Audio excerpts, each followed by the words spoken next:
مولاي صل وسلم دائما أبدا على حبيبك خير الخلق كلهم. مولاي صل وسلم دائما أبدا على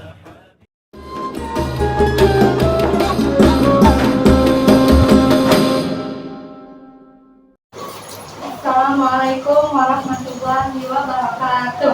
Waalaikumsalam warahmatullahi wabarakatuh.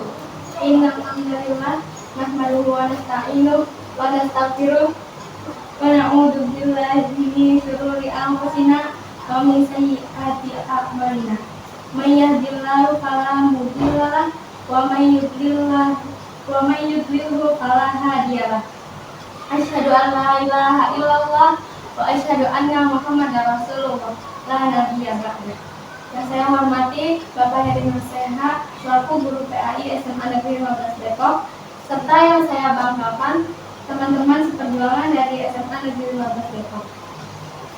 Puji syukur marilah kita panjatkan kehadirat Allah Subhanahu wa taala atas izinnya kita masih diberi nafas, kesehatan, dan kesempatan untuk terus memperbaiki diri.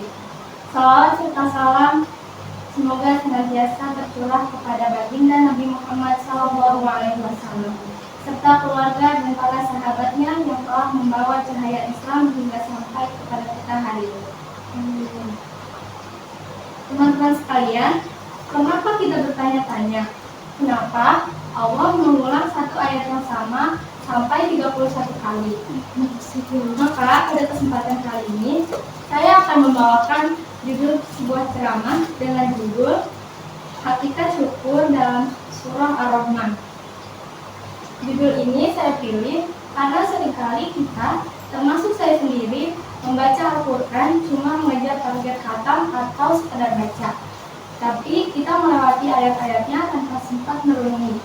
Kenapa sih Allah sampai mengulang satu kalimat yang sama berkali-kali kepada kita? Pasti ada pesan cinta yang sangat penting di dalamnya. Mari kita resapi firman Allah surah Ar-Rahman. A'udzu billahi minasyaitonir rajim. Bismillahirrahmanirrahim. Ar-Rahman 'allamal Qur'an, khalaqal insan. Shadaqallahul azim. Surah Ar-Rahman adalah surah yang dijuluki sebagai Ar-Rusul Quran atau pengantin Quran karena keindahan sastranya.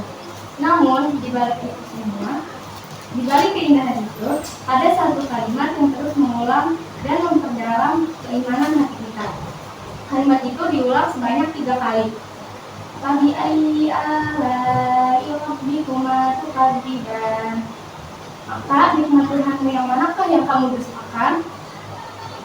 Teman-teman tahu gak? Hidup kita ini sebenarnya full difasilitasi oleh Allah. Kita nafas tidak pakai bayar, mata kita bisa melihat tanpa perlu beli kuota cahaya, jantung kita berdetak tanpa perlu ganti baterai tiap malam.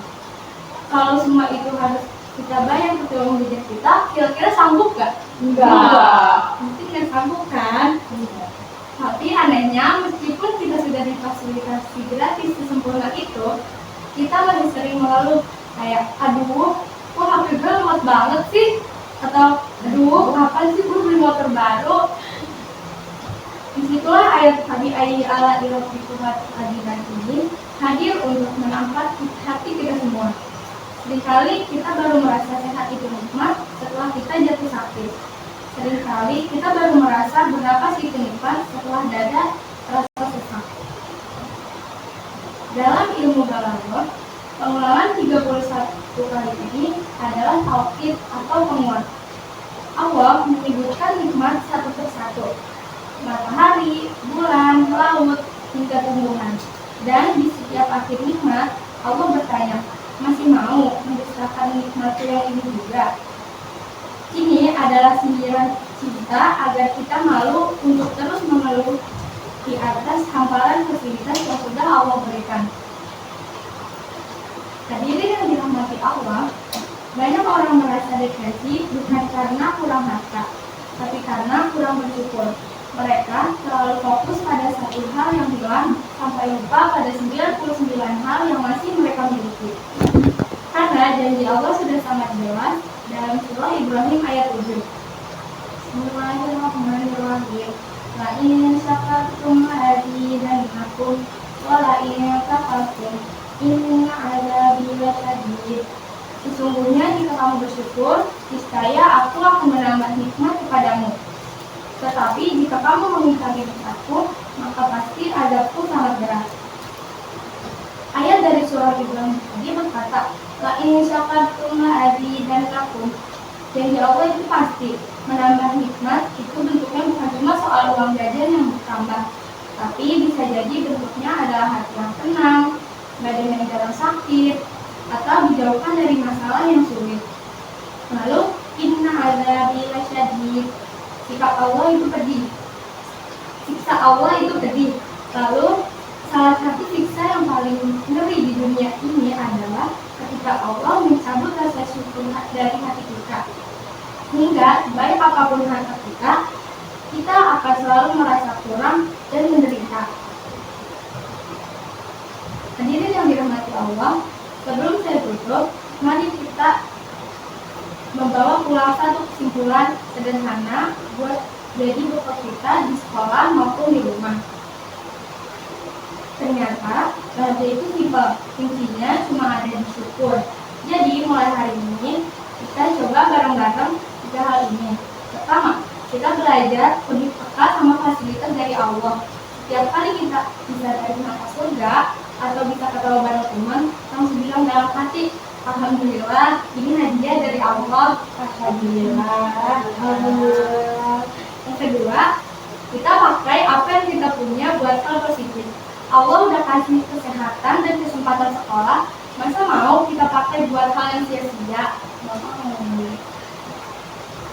Dan yang ketiga, kita percaya sama janji Allah. Semakin sering kita bilang terima kasih sama Allah, semakin Allah bikin hidup kita terasa lebih luas dan tenang. Percaya deh, orang yang paling kaya itu bukan orang yang paling banyak hartanya, tapi orang yang paling lapang hatinya karena selalu bersyukur. Jadi mulai hari ini, setiap kali kita pengen ngurus HP yang lemot atau masalah kecil lainnya, coba ingat lagi ayat Fabi'ayyi ala'i rabbikuma tukadziban. Malu rasanya sama Allah kalau kita nggak berhenti ngeluh, padahal Allah nggak pernah berhenti sayang sama kita. Semoga Allah Subhanahu wa Ta'ala senantiasa membimbing hati kita untuk menjadi hamba yang pandai bersyukur, bukan hamba yang kufur. Demikian yang dapat saya sampaikan. Mohon maaf atas segala kekurangan, kesempurnaan hanya milik Allah dan kesalahan murni dari saya. Wallahu muwaffiq ila aqwamit thoriq. Wassalamualaikum warahmatullahi wabarakatuh. Waalaikumsalam warahmatullahi wabarakatuh.